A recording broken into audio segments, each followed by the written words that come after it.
अखिलेंद्र कृष्ण जी, दिल्ली से। राधे राधे श्रीहंस। श्री हरिवंश महाराज जी। महाराज जी, आपके चरणों में कोटि कोटि प्रणाम।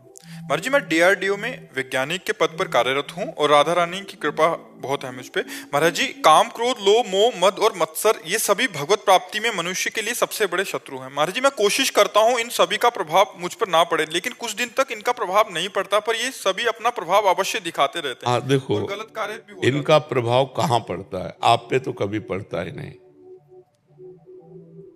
आप पे कभी नहीं पड़ सकता।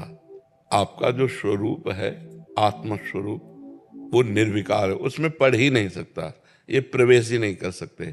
इनका प्रवेश होता अंतःकरण में, मन, बुद्धि, चित्त और अहम।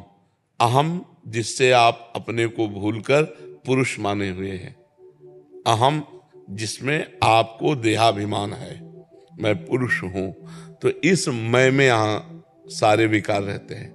मैं शरीर हूं तो भोगों की तरफ नाना प्रकार, और भोग चाहिए तो अर्थ चाहिए, और अर्थ लोलुप, काम लोलुप वृत्ति हम अपने ऊपर आरोप कर लिए, यद्यपि मेरे ऊपर नहीं है, अंतःकरण पर है। पर अंतःकरण में इतनी प्रियता है कि हम अंतःकरण की हर बात को मैं में मानते हैं। जैसे मन नेत्र के साथ रूप देखना चाहता है, तो हम क्या कहते हैं? मुझे रूप देखना है, गड़बड़ हो गया।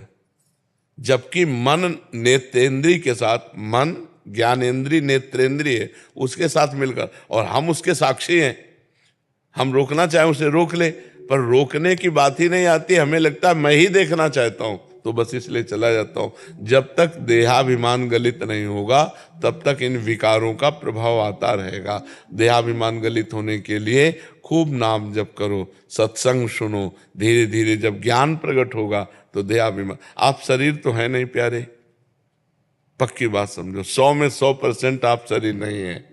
शरीर को आपने अपना मैं स्वीकार किया है।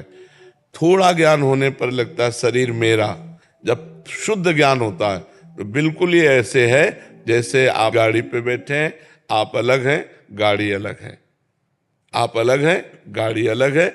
ऐसे मनुष्य शरीर रूपी गाड़ी परमार्थ की यात्रा के लिए भगवान ने आपको दी है। पर हम गाड़ी को गाड़ी न मानकर मैं ही मान लिए, तभी हम कंट्रोल नहीं कर पा रहे।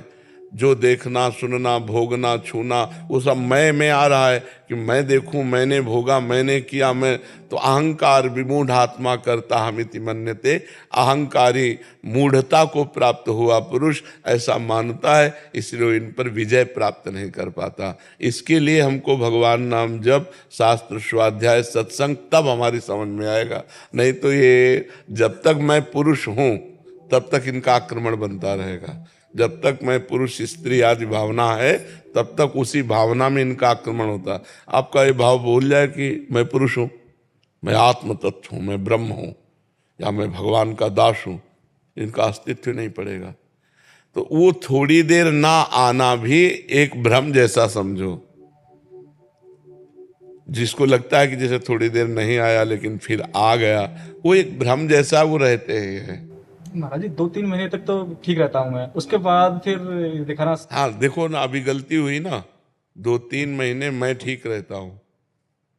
ये मैं कौन बोल रहा है? शरीर उधारी, अपने को आप देख रहे ना। जब तक ये रहेगा तब तक इसमें आते रहेंगे।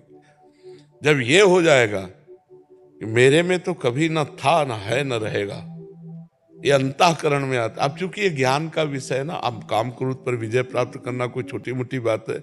जहां से विज्ञान समाप्त होता है वहां से अध्यात्म शुरू होता है। जो भौतिक विज्ञान है, जहां ये समाप्त होता है वहां से अध्यात्म शुरू होता है। ये अंदर का विषय है। आज तक विज्ञान में कोई ऐसे यंत्र नहीं बन पाया जिसने मन को पकड़ा हो। अध्यात्म में शुरुआत इसी से होती है, शुरुआत होती है।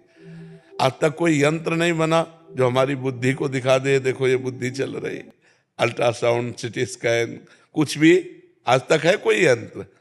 अंतःकरण तक नहीं पहुंच पाया कोई यंत्र। हमारा अध्यात्म अंतःकरण के आगे कारण शरीर, कारण शरीर के आगे मैं तत्व, तत्व से बात करता है। अध्यात्म की जो पूर्णता है वो तत्व में है। इसलिए खूब नाम जप करो, सत्संग सुनो, धीरे धीरे अध्यात्म ज्ञान होगा, तभी क्षीण हो जाएगा।